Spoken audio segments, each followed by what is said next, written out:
Eu preparei aqui no PowerPoint alguns dados relativos à pesquisa para socializar com vocês, mas nós estamos com problema no PowerPoint, então eu vou trazer aqui uma discussão a partir desses dados.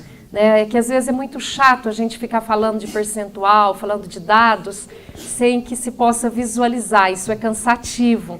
Então eu vou mudar um pouquinho aqui a minha fala, tá? Mas eu queria dizer que o recorte que nós estamos fazendo para essa discussão é o trabalho profissional do serviço social na área da saúde, como está no programa do evento.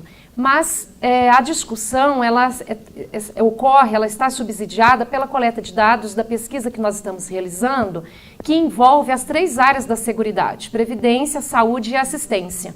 Inclusive, muitas assistentes sociais aqui da assistência já participaram de grupos focais conosco, de entrevistas, assim como da saúde e também na previdência social. Então, nós fazemos essa observação, até porque saúde, ou a assistência, ou a previdência, são áreas que não podem ser compreendidas por elas mesmas. Nós temos que entendê-las dentro de um conjunto de proteção social, num marco que propõe a regulação do Estado na exploração da força de trabalho. Então, as políticas sociais, elas têm um retorno para a classe trabalhadora, portanto, atende às necessidades da classe trabalhadora, mas também do capital, sobretudo na sócio-reprodução aí da força de trabalho. Então, eu friso isso, que a saúde ela não pode ser entendida por ela mesma. Só autonomamente, nós não conseguiríamos compreendê-la e oferecer algumas respostas para os problemas que nós vivenciamos. Embora ela apareça nessa forma na sociedade como se fosse autônoma, a área da saúde. Isso é importante nós estarmos frisando, porque a gente sente muitas vezes uma segmentação. Eu sou profissional da saúde, eu sou da assistência, eu sou da previdência. E mais ainda, dentro, por exemplo, do HC, nós fizemos também entrevistas e a gente observa, às vezes, porque o trabalho no HC ele está organizado por clínicas. Então, conforme a organização daquela clínica, se o coordenador tem mais recursos, se é uma área que tem mais recursos, você tem uma equipe mais completa. Então, pode ter um assistente social só daquela clínica. E outras que não têm, o assistente social tem que cobrir, às vezes cobre várias clínicas, o que é muito complicado. Mas o que eu observei é que, às vezes, há, inclusive, a denominação de assistente social do fígado, assistente social. Então, isso é muito complicado. Então, nós precisamos fazer a compreensão da saúde enquanto uma política pública estatal, 100% estatal. Essa é uma outra ênfase que eu quero trazer. Tá? Até um tempo atrás, nós não tínhamos a necessidade de dizer a política de saúde pública 100% estatal, porque já estava em política de saúde pública compreendido que ela seria desenvolvida pelo Estado. Só que a partir de 1995, com a Contra-Reforma do Estado, promovida naquele momento pelo Fernando Henrique Cardoso e o Bresser Pereira, nós tivemos aí uma classificação do que é denominado como público estatal e o que é denominado como público não estatal. E a política de saúde, de assistência, a cultura, ensino, educação, esportes, enfim, essa área social ela foi considerada não estatal. E a partir daquele momento ele propôs então a criação de instituições dos modelos privatizantes, que é, no caso, as OS, de Organizações Sociais, e as OCIPs. Então, nós defendemos que a política de saúde seja desenvolvida eminentemente pelo Estado, por isso 100% estatal. E, às vezes, as assistentes sociais, inclusive nos nossos dados, se eu tivesse como projetar aqui, nós conseguiríamos ter mais a clareza, tem um olhar para a saúde muito focado no dia a dia, para a realidade pragmática que se apresenta. E eu quero trazer algumas considerações com muito respeito, porque são assistentes sociais que têm desenvolvido um trabalho muito grande na efetivação do SUS, né? Agora me reportando especificamente à área da saúde. Então, algumas questões que nós observamos não é no sentido de fazer uma crítica negativa ao serviço social na saúde, e que nós estamos coletando dados no Brasil todo, é uma pesquisa nacional, tá? Então, nós não estamos nos referindo também a um determinado local, tá? Mas o que nós temos podido analisar a partir desses dados? A saúde, ela vem sendo compreendida pelas profissionais a partir da demanda que chega até os serviços, tá? Então, esse é um ponto. São demandas que exigem um trabalho e um esforço muito grande das profissionais para que o acesso ao direito seja garantido. Então, são consultas com especialidades, criança com câncer, problemas muito sérios de saúde que as pessoas têm que aguardar aí 1 ano, né? Quando é menos, é 6 meses. E é o olhar do assistente social, junto com a equipe, né, de saúde, que tem conseguido viabilizar o acesso, que tem conseguido garantir a essas pessoas o seu tratamento. Assim como também é o serviço social que tem feito um trabalho para viabilizar a participação, o controle social, né, a criação dos conselhos gestores nas unidades. Isso é muito forte. Eu fiz até uma classificação nos depoimentos que nós fizemos, selecionando trechos das entrevistas. Então, o tema participação e controle social, aliás, não é como controle social que aparece nas entrevistas. Aparece como conselho gestor e conselho municipal e conferências. São esses 3 itens. Então, quando a gente junta, nós temos aí 50 trechos nas entrevistas que dão aí quase 15 páginas que o profissional de serviço social identifica o SUS a partir desses eixos. Participação, conselho gestor, conselho municipal, conferências. Então, é o tema, é o código que a gente conseguiu, ao classificar as entrevistas, que mais tem incidência. Então, com isso, eu destaco o papel desse profissional na organização da comunidade, para a criação dos conselhos gestores, para a reunião, né, organiza essas reuniões. Porque a comunidade, ela chega no serviço e o que é mais visível para ela é o atendimento que ela precisa, ser atendida ou não. E ela não tem outros espaços ali, fora dos conselhos, para fazer essa discussão, né? Essa discussão mais da política de saúde, da sua efetivação. Então, é muito importante o trabalho profissional do serviço social nessa questão. Então, nós tivemos esse dado que para nós revela um papel profissional muito importante. Agora, também observamos nessa escala dos códigos uma dificuldade quando a gente pede, por exemplo, para fazer uma análise do SUS. Como você entende o SUS hoje, né? Então, as respostas ainda têm um olhar bastante determinado pelo dia a dia da profissão, né? O que é importante, porque nós temos que fazer o reconhecimento da singularidade dos problemas, mas ainda não há nos depoimentos uma vinculação com a totalidade social, né? Uma discussão mais ampla. Prova disso que nos depoimentos a gente não obteve, por exemplo, códigos que pudessem ser identificados como Seguridade Social, determinação social da doença, reforma sanitária, tá? Então, não tem uma substantividade aí do discurso a partir dos pilares que trazem a efetivação do direito à saúde, tá? Agora, por outro lado, quando a gente pergunta para as assistentes sociais sobre o trabalho profissional do serviço social, né, eu já falei do código participação, conselho gestor. Outro que aparece em segundo lugar é o direito à saúde, né? O direito à saúde, olha, nós trabalhamos com direito à saúde. Isso é muito forte para as profissionais. E das 3 áreas, né, nós conseguimos contemplar a atenção básica, as especialidades e os hospitais. Então, a gente observa que, independente desse nível de gestão do SUS, o assistente social é aquele profissional que está atuando para que o direito à saúde seja efetivado.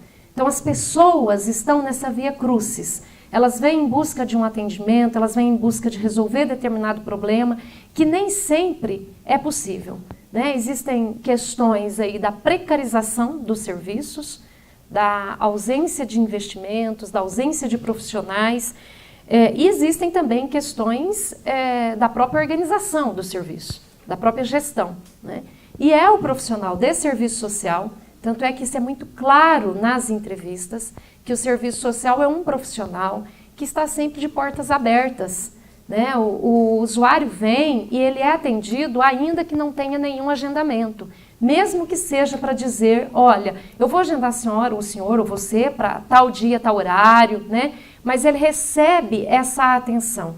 Então, nos depoimentos, a gente observa que o profissional do serviço social, até uma profissional disse isso, né? Ele está na linha de frente do SUS, né? Buscando viabilizar esse direito.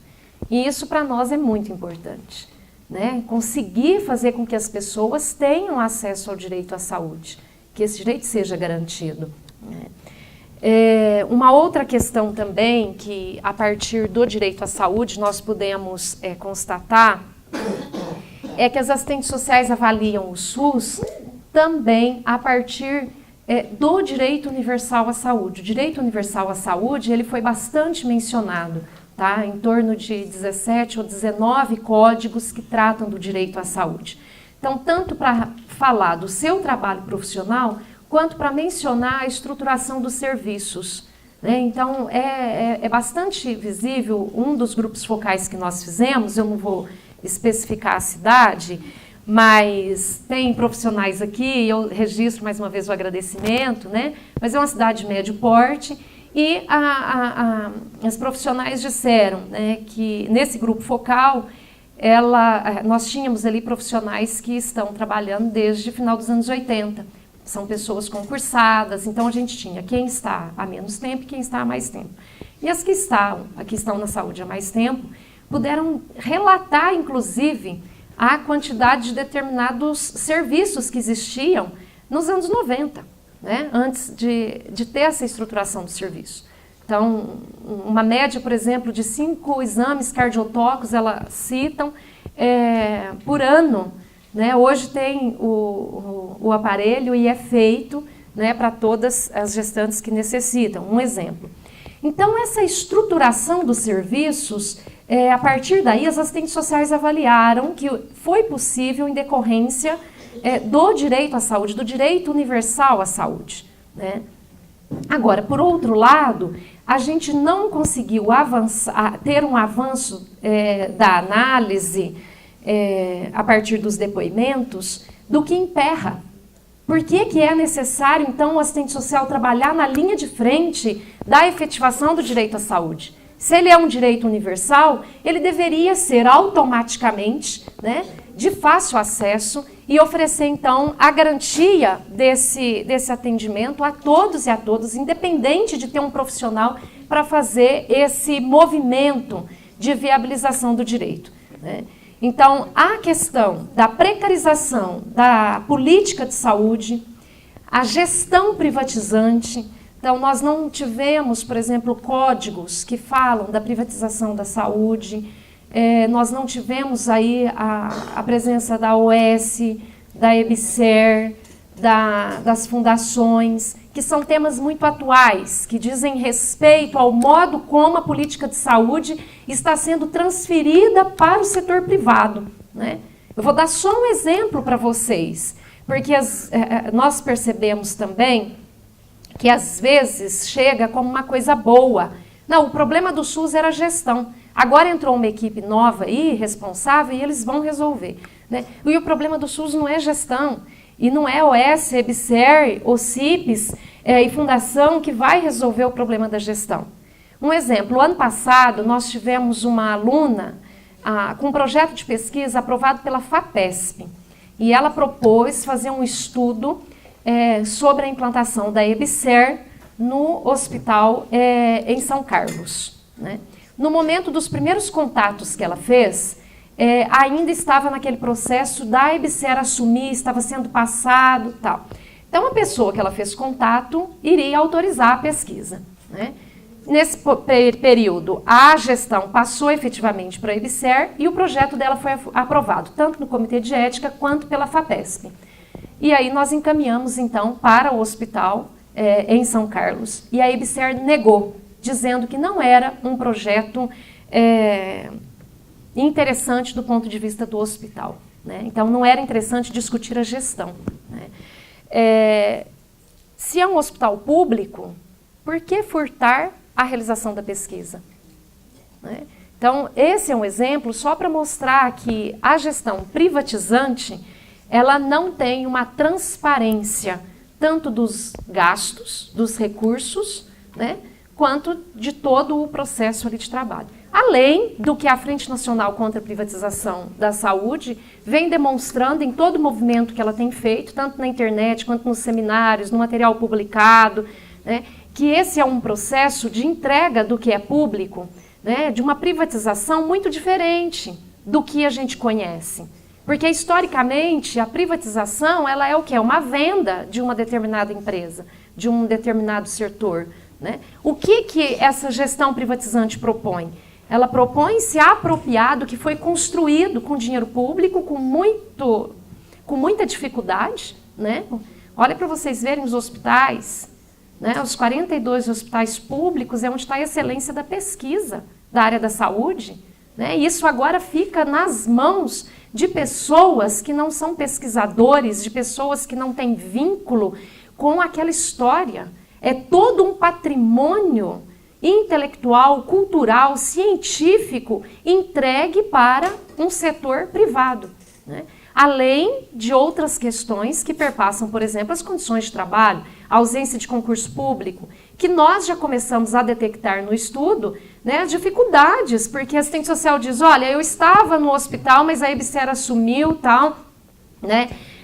Quem estava trabalhando comigo foi substituída, agora entrou uma outra pessoa, a gente não sabe até quando fica. Enfim, tem uma série de questões que provocam a ruptura de vínculos com os usuários, de vínculos com o serviço, com os projetos e programas que vinham sendo desenvolvidos. Isso não só com a EBSER, claro, mas também com esses outros modelos privatizantes, como o ES, o CIPES, né?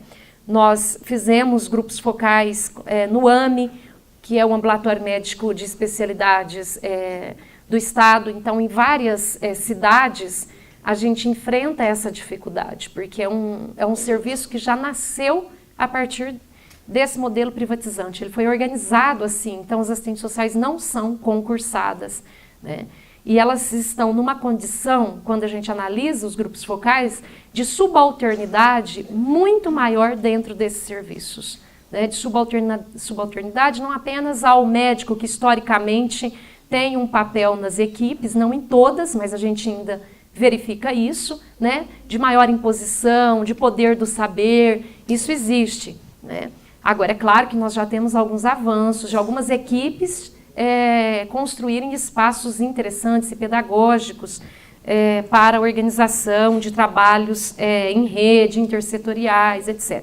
Mas dentro do AME, onde nós verificamos algumas informações, nos permitem dizer que o fato de ser gerido por um modelo privatizante incide diretamente sobre o trabalho profissional das assistentes sociais, que atuam eminentemente sobre protocolos. Está no protocolo? Não, não está, então não posso fazer, não posso atuar, não, né?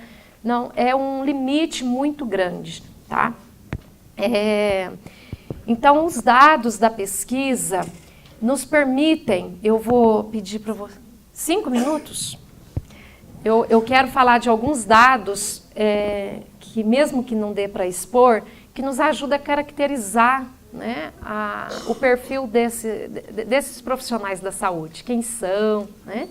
Então, eu vou fechar essa parte que eu tentei trazer aqui, primeiro sobre a percepção do SUS, né? De modo bastante resumido, a percepção do SUS ela está alinhada ao direito à saúde, o direito universal à saúde, mas ainda carente de um olhar para o contexto mais amplo, inclusive histórico, Nós temos que conhecer a história. Só vamos defender o SUS se nós soubermos como que de fato era a política de saúde anterior à Constituição Federal de 88.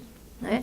Então, na pesquisa, nos depoimentos, não comparecem os termos Seguridade Social, Constituição Federal de 88, né? Não é mencionado durante o discurso, a gente coloca lá para procurar, não tem.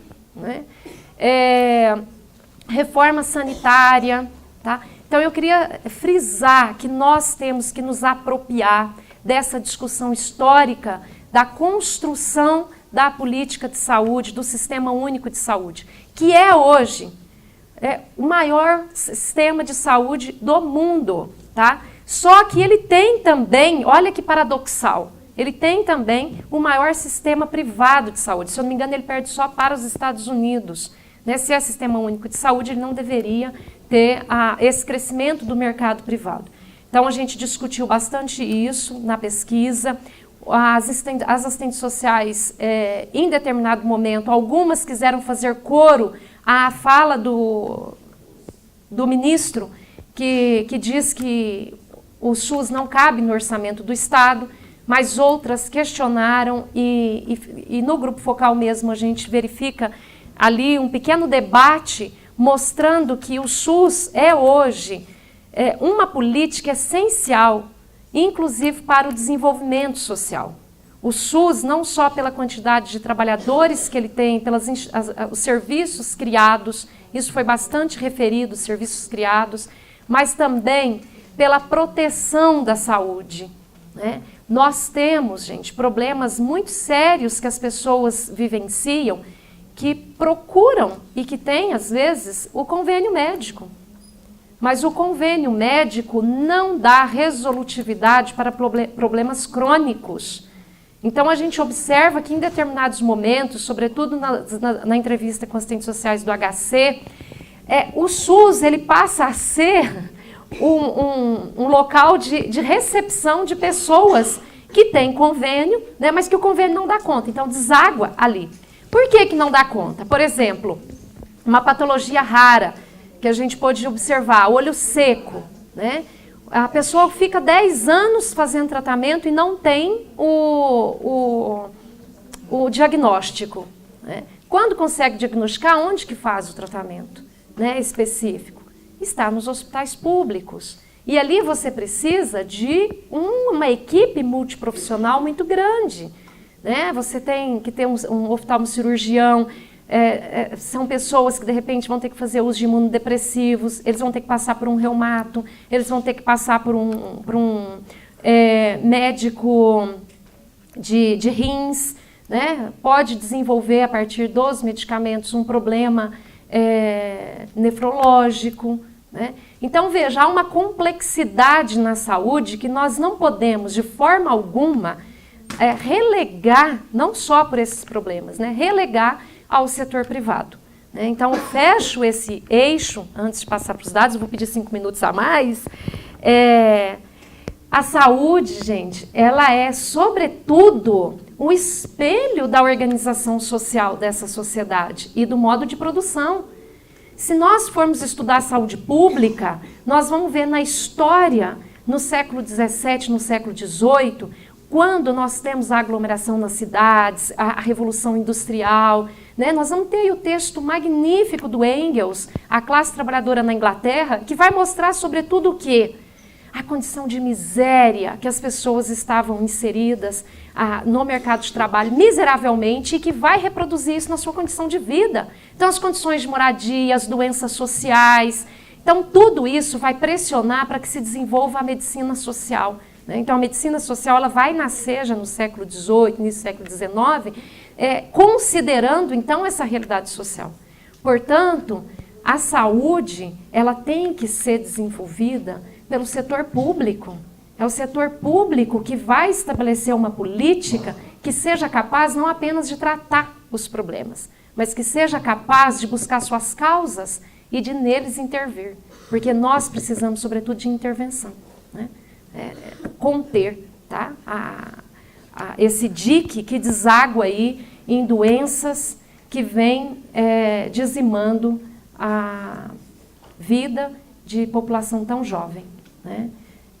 Eu tenho algumas questões conjunturais para dizer, que eu vou tentar falar aqui nos dados, mas está no Congresso Nacional, nós temos um conjunto, né, de destruição, que de forma bastante fictícia, esse governo, entre aspas, porque não foi eleito, a sua agenda não foi pactuada com o povo brasileiro, realmente foi um golpe, né, parlamentar e jurídico e midiático, né, mas já foi dito isso aqui na mesa, eu não vou aprofundar, mas nós estamos com um conjunto aí de maldades sendo implantadas, né, já teve a aprovação do congelamento aí dos gastos dos estados e municípios, é uma interferência do poder da União nos estados e nos municípios por 20 anos.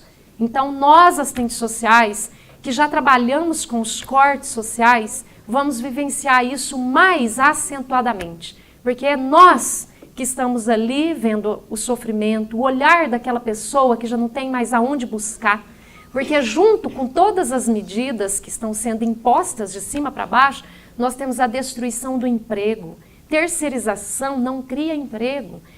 Terceirização vem para destruir um pouco do emprego formal que nós temos, né?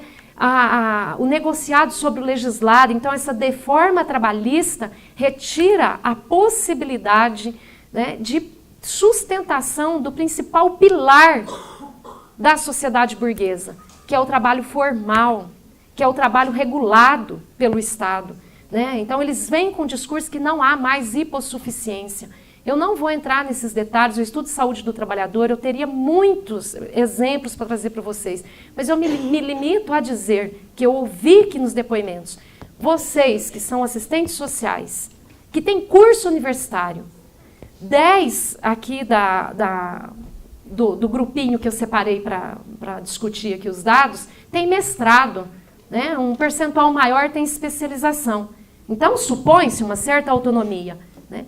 Mas quando a gente pergunta sobre autonomia, é uma autonomia no trabalho extremamente fragilizada. Não vou nem dizer que é relativa, é muito fragilizada, porque está dependente do gestor, da gestão da unidade, né? Então, se nós, que temos curso superior, especialização, não somos hipossuficientes, porque dependemos economicamente desse trabalho, vocês imaginam que os trabalhadores, essa orla de serviços gerais, de trabalhos precarizados, de serviços no comércio, tem condição de discutir o seu contrato de trabalho com o empregador? Não tem. Então, o quadro social que se desenha para nós é muito grave. É deforma trabalhista, é deforma da Previdência Social. O que eu ia dizendo também, agora a mudança, né, de agrotóxico, que é veneno, que intoxica, que coloca a nossa saúde muito mais vulnerável, né, que não vem sendo divulgados os números de cânceres, mas nós temos estudos indicando que, sobretudo, leucemia e outros tipos de cânceres têm a ver com a alimentação, com o estresse e também com as questões ambientais.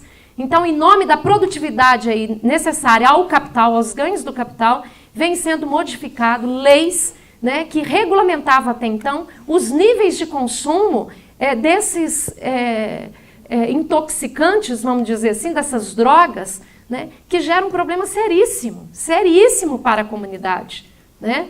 Nós temos, aqui onde nós fizemos pesquisa, eu peço desculpas, eu estou avançando aqui no tempo, eu não vou nem poder falar dos dados, mas muitas questões que estão sendo colocadas para nós na sociedade, que além de não ter um debate, elas são colocadas com medidas de urgência. É numa rapidez, né? E se a gente for voltar, né, nos autores que estudam a ciência política, como Maquiavel, ele diz o seguinte, que o príncipe, o governo, para se manter no poder, né, se ele for fazer maldade, que ele a faça de uma vez. Né? Ele tem que fazer de imediato, sem muito tempo. A bondade ele faz devagarzinho, né? Bondade entre aspas, porque hoje, no atual contexto, é feita a partir dos nossos impostos, das nossas taxas. Né? Então, nós estamos vivenciando um momento deveras complicado, não só para a política de saúde, né, mas para a sociedade em geral. Né? Então, nós temos, então, dentro desse conjunto, gente, por que nós temos nos posicionado avidamente? O Cefes agora está com uma campanha, o Serviço Social, assistentes sociais, na defesa dos direitos e pelas liberdades democráticas, porque são questões pequenas que nós tínhamos conquistado na nossa Constituição e que está sendo agora destruído. Claro, o governo vem com um discurso muito mentiroso de modernização, porque modernização é quando você melhora os ambientes, quando você oferece conforto, né? Não quando você acirra a exploração, a expropriação do trabalho, a expropriação da saúde, a expropriação da capacidade que as pessoas têm de se manter no mercado de trabalho, né? Mas eu fecho, então, dizendo que a gente não pode sair daqui hoje sem esperança. Eu acho que a nossa esperança é a gente se organizar. Nós precisamos estar organizados. Nós precisamos nos alinhar à classe trabalhadora. Foi assim que a gente conseguiu alguns direitos sociais, tá? Foi através da organização sindical, e aí nós tivemos a regulação da jornada de trabalho, do salário, do início da Previdência Social, que pós-Segunda Guerra Mundial se universaliza na Seguridade Social, tá? E é no Brasil, a partir do movimento sindical, novo sindicalismo dos anos 80 e os movimentos sociais, que nós tivemos a Constituição de 88. Nunca nenhum direito foi dado. Ele foi conquistado, muitas vezes com suor e sangue. Então, que a gente possa realmente arregaçar as mangas e lutar para nenhum direito a menos, né? O serviço social precisa realmente agarrar essa insígnia e lutar por ela, tá? Porque isso depende das condições de vida da grande maioria da população. Muito obrigada.